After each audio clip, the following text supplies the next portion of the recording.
Right, hello again.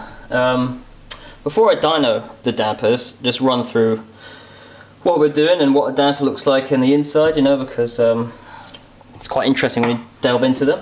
This is what came on the car. It's a BC, I think they call it an ER series for external reservoir. I've actually run the tests already because they take such a long time to run. I didn't think you want me to watch me standing around looking gaulless and doing nothing. But anyway, so that's what came off. And luckily, when I bought the car, I say luckily, it came with, I say spare damper, but it came with a damper that got broken during height adjustment or something like that. So you know, I got some free rein to strip it apart and have a look inside and see what it's all about. I've never stripped one of these BC dampers or looked at them really, so this is all new to me as well. So, well, I lie actually. I have sort of pre-loosened all the threads and stuff, so I don't have to sit struggling in front of the camera. Anyway, so that's your reservoir can, that's your damper, and that would have been on there like that, but snap, off it goes. Right, fantastic. That's your main damper body. So let's get it apart. So that's just a cap, and then inside here you've got your bearing cap with your pressure seal. Now, everything BC done is that there's no threads on anything, which means quick machining. Everything's held together with wire clips, which you know, all boils down to price when you're talking volume, doesn't it? Anyway, so that's your shaft and piston assembly. That's your bearing cap. Don't know if you can see that. Yeah, so that's your bearing cap. Inside there, got a little DU bush. That's basically takes away the thrust loading, and it looks like they got a twin lip U-packer seal or something. I don't know. Anyway, no pressure seal or anything like that. Just a single twin lip seal. Right, pretty simple.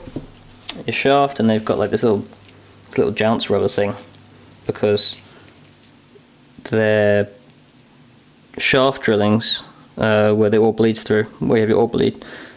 If it hits the bottom of the cap, it'll actually hydrolock. So they've got this little thing just to stop it bouncing off the cap, really. Anyway, so that's your main piston assembly. Let's take it apart and see how this stuff works. You got your clap washer, and then all your lovely shims. This is what makes up your damping, basically. You have your piston, which flows through the body of oil and forms resistance depending on the amount and thicknesses of the shims and the size of the ports in the piston. Generates your resistance. It's pretty simple stuff, really. So as you can see, this is the bump side. So it's got much bigger ports, so you've got more surface area, or a larger cross-sectional area, and a lower force generated for the same amount of shims. The bump side has got much smaller ports, so it generates higher force for the same shims. Now, I haven't measured the shims, I'm not going through that much detail because I'm not too interested in what they've done with it. But so that's a steel piston rather than an alley one. Again, price. It's not dished, it's flat, which means that manufacturer, I guess they can stick 1,000,000 of them on a surface grinder and just flatten them all off. It's got sort of a one-piece piston seal, whereas the likes of maybe Öhlins and Penske and Nitron and stuff, they actually have a one-piece that's got split, so you know there's like a bleed path through it, which isn't amazing, but you know they've got like a labyrinth sort of cut in there, where I guess that's just to make it easy for assembly. So that part's not too bad, I guess. And your shaft. This is where your adjustment comes from when you start playing with your clicks. You get, let me see if we take this apart. Can I? Yeah, let's give it a go. Basically, you've got, whoop, focus. Will it not focus? I can't tell. Sort of, I don't know. Anyway, you've got a hole. It doesn't want to at all, does it? Oh, come on. Hole in the end of the shaft, and you've got your adjuster at the top, which is basically just an Allen key, and you basically vary the amount of oil you let through that hole that comes through these bleed ports back to the other side of the piston and sort of bypasses the piston. So all you have inside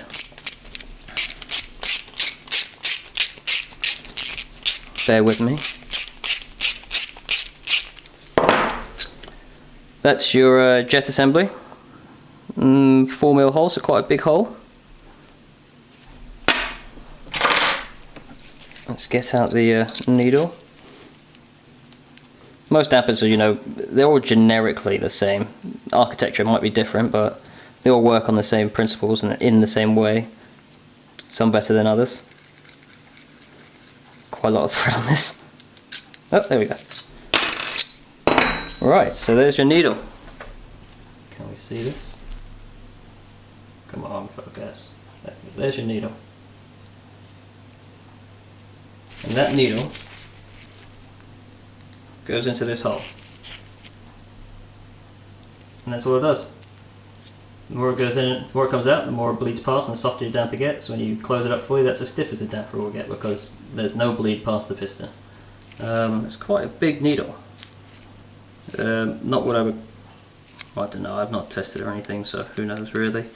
The pitch on there looks like a 1mm pitch, so that means there's 32 clicks, and 10 clicks per full revolution, which means that you're getting 0.1 of a millimeter lift of the needle coming off the seat for every click, which is quite small. But then again, I don't know how much flow is getting past the needle at that point.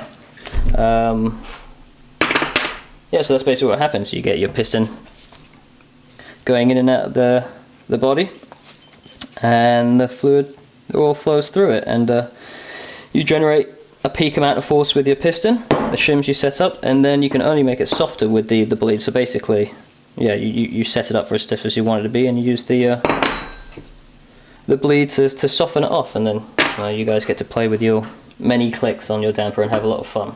And you'll be interested to see how well that works on the damper later on, but I've got some more interesting stuff.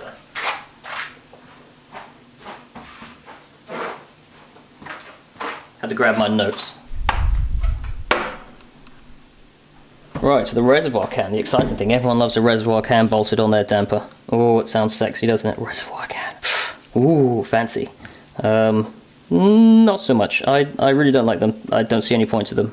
Well, I see the point, but they never really work out that well, and they're sort of, I don't know. There. Don't really, well, you'll see later on, really. So, let's take one apart, and you've basically just got your clicker knob on the top of it, and you bust it open.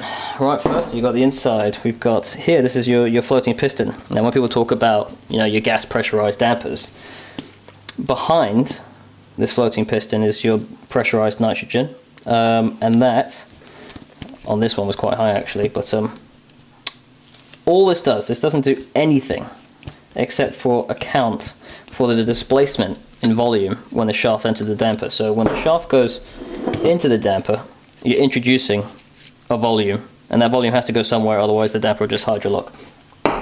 And what that does is, as it goes in, the gas portion of the reservoir, sometimes built into the damper themselves, if it doesn't have a reservoir, you have this floating pistons, and it'll literally move out the way to give you your volume. You can see that. So that just floats, and it will just push in and out, depending how much displaced fluid you get with the shaft. It's got nothing really to do with, you know, simply saying it's a gas pressurized damper doesn't mean it's a high performing damper or anything else. It really doesn't mean anything at all apart from that.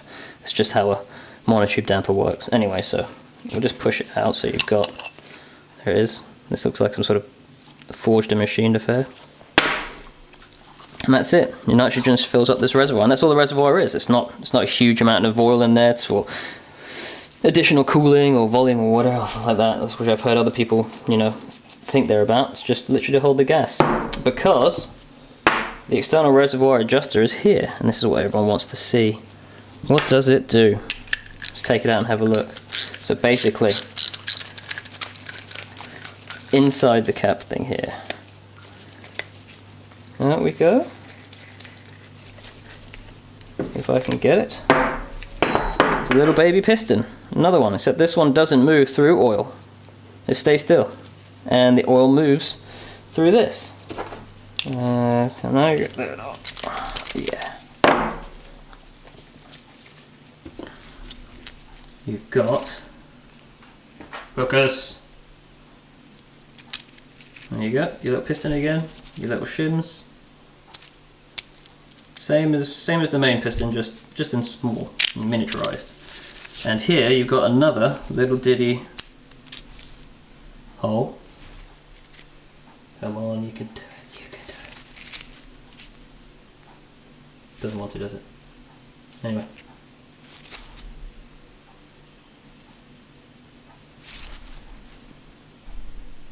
Anyway, okay, we'll forget it. You have another little hole inside here. And this is basically the same as the shaft. It allows oil to bypass, and so all you're doing with the reservoir can is controlling the amount of oil that is going through the piston or bypassing it. Now when I say the amount of oil, this is where reservoir cans sort of fall on their face. They only operate on the displaced fluid from the shaft, which basically means a very, very, where's the nut? There we go. A very, very small amount of oil. I'll try to cut this quick, so it's already 8 minutes. Yeah, so this is a 12.5mm shaft. As it goes into the body of the damper, it displaces per 10mm of shaft travel. It displaces, oh gosh, I got this in my notes, so let's see if I can find them. 1.23 cc's. That's nothing. That's a tiny amount of oil. To try to generate any force using that amount of oil is just incredibly difficult. So as that little displaced fluid goes through the bridge into the reservoir can, it goes through your piston here, and they make it incredibly stiff. Just because it's such a small amount of fluid, they have to try to generate force with, you know, with really tight ports and really stiff shims, and just not allowing anything to move at all, basically. So the moment you crack off from full stiff, the bleed, basically all the fluid wants to go through the bleed and ignore the piston. So reservoir cans tend to do nothing but add hysteresis and only work virtually on the fully closed position in terms of adding stiffness. The whole range of the external reservoir can's adjuster whilst you're running it probably doesn't do anything at all. But hey ho, it's a cool gadget to have, isn't it? When you'd pay an extra £500 on your damper for that, wouldn't you? Anyway, so that's your basics of your damper, and that's how it works. This is a 46mm piston, so that displaces 16.6 cc per 10mm of shaft travel. So you can see the difference. You get a lot of fluid through this, which means you can generate force or have a higher resolution a lot easier than you can by using this tiny little thing to displace the fluid. So, hey ho. Right, we'll go look at the damper graphs now, shall we?